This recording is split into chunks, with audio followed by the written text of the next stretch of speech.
Las variables, como lo mencionamos anteriormente, nos permiten guardar información en la memoria del microcontrolador. Y dado que la memoria del microcontrolador es finita, debemos hacer un uso eficiente de ella.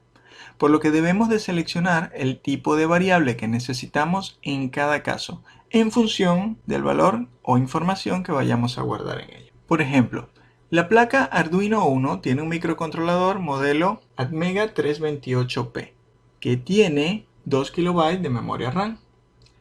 Esta información la podemos buscar para cada placa Arduino en la página arduino.cc. Nos vamos a tienda y luego a especificaciones técnicas. Hacemos clic en esta pestaña y nos aparecerá esta tabla con las especificaciones. Como podemos ver, tiene 2 KB de memoria RAM. Esto es 2048 bytes de memoria. Y aunque nos parezca una cantidad grande, en ciertas aplicaciones nos puede quedar un poco corta. Así que debemos, como norma general y como buenos programadores, hacer un uso eficiente de la memoria RAM, seleccionando el tipo de variable adecuado para cada valor que vayamos a colocar en ella. Los tipos de variables más comunes que tenemos en Arduino son los siguientes. Tenemos variables tipo booleano. Booleano quiere decir que son variables cuyo tamaño es un bit. Por lo tanto, con un bit solo podemos representar un 1 o un 0. Aquí vemos un ejemplo de cómo podemos declarar e inicializar una variable de tipo booleano. Escribimos la palabra clave bool, el nombre de la variable y el valor al que le asignamos. Tenemos variables de tipo byte, cuyo tamaño es un byte. Como sabemos, podemos representar con el byte 256 valores posibles, desde el 0 al 255. Tenemos variables de tipo char, que nos permiten representar en un byte caracteres. Internamente son representadas como números, van desde menos 128 a 127. Pero cuando las definimos como tipo char, podemos guardar el equivalente a una letra en ellos. Esto lo veremos más adelante en la sección que habla sobre cadenas de texto. Hablaremos en detalle sobre valores de caracteres y cadenas de texto. Tenemos también variables de tipo entero. La palabra clave es int y ocupan 2 bytes de memoria. Podemos guardar valores que van desde menos 32.768 a 32.767. Si nos quedamos cortos y queremos guardar, por ejemplo, un 50.000, necesitamos una variable un poco más grande.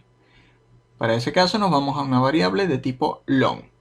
Las variables de tipo long me permiten guardar valores que van desde menos 2.147.483.648 hasta 2.147.483.647. Tenemos las variables tipo float, que nos permiten guardar números decimales. Estos ocupan 4 bytes. Como les mencionaba anteriormente, si quiero guardar, por ejemplo, un valor de 50.000, tengo la opción de usar una variable long, pero también tengo la opción de usar una variable entera sin signo. Se llaman unsigned int, y las variables long también las puedo representar sin signo. Al representarlas sin signo, gano en rango. Esta parte negativa de la variable la paso a positiva. Entonces puedo representar valores que van de 0 a 65.535. Y lo mismo con las variables long. Esta parte negativa pasa a ser positiva y puedo representar entonces 4.294.967.295. Aunque parezcan muchos los tipos de las variables, no son tantos. Las más comúnmente usadas son tipo bool, si queremos representar un 0 o un 1, int para guardar números enteros que no sean mayores a 32.767, las variables float para guardar los números con decimales y las long para números enteros más grandes. Si necesitamos aumentar la capacidad de las variables, podemos evaluar pasar de int a long o de int a unsigned int. Unsigned significa sin signo, o sea, solo números positivos, así que si no vamos a representar variables con números negativos, podemos usar unsigned sin ningún problema. Vamos a ir al IDE para repasar un poco cómo podemos escribir estos tipos de variables. Vamos a declarar una variable de cada tipo. Vamos a comenzar haciendo una variable de tipo booleano que llamaremos encendido y le vamos a asignar el valor inicial de 0 o de 1. Cerramos con punto y coma. Podemos también crear variables de tipo byte. Vamos a llamarlo días, semana. Y vamos a asignarle el valor de 7. Vamos a crear también una variable de tipo entero. Usamos int. Siempre los nombres de las variables van en minúscula. Y fíjate que el color del tipo de variable pasa a verde. Ya con eso tenemos una pista de que lo estamos escribiendo correctamente. En la variable tipo int vamos a llamarlo variable 1 por ponerle algún nombre. Vamos a colocarle un valor inicial de 1000. Podemos crear también variables de tipo long que podemos llamarlo, qué sé yo, distancia. La distancia de repente que tengamos 100 metros, que requiere un valor bastante grande. 50.200. Podemos también crear variables de tipo float, que son con decimales. Vamos a llamarlo temp, de temperatura. Y vamos a asignarle un 30.2. Cerramos con punto y coma siempre. Y bueno, podemos hacer también los valores sin signo. Un signet long para valores realmente grandes.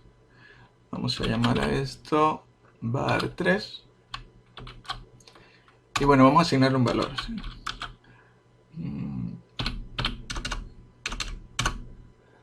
2.500.000. Aquí no usamos separador de miles, mucho cuidado con esto. Solo aquí lo podemos ver, sí, 2.500.000. Bueno, y así para cada uno de los valores. Podemos usar también un signet int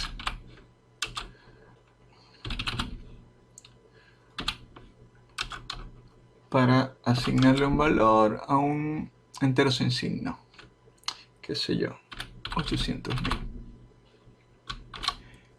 Y de esta manera vemos que podemos declarar todos los tipos de variables.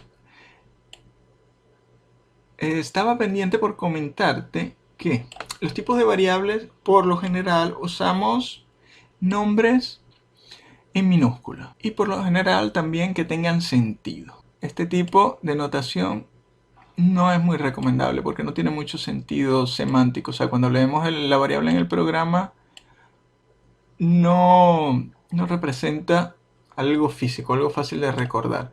La forma correcta sería algo así, encendido. Habría que colocarle encendido de qué. Por ejemplo, encendido motor sería un buen nombre de variable. Si tenemos un solo motor, si tenemos 2 motores, 3 motores, habría que identificar cada motor. Pero esta sería una forma correcta. Fíjate también que utilizo una M mayúscula para separar las dos palabras. Esto hace que sea más fácil de leer.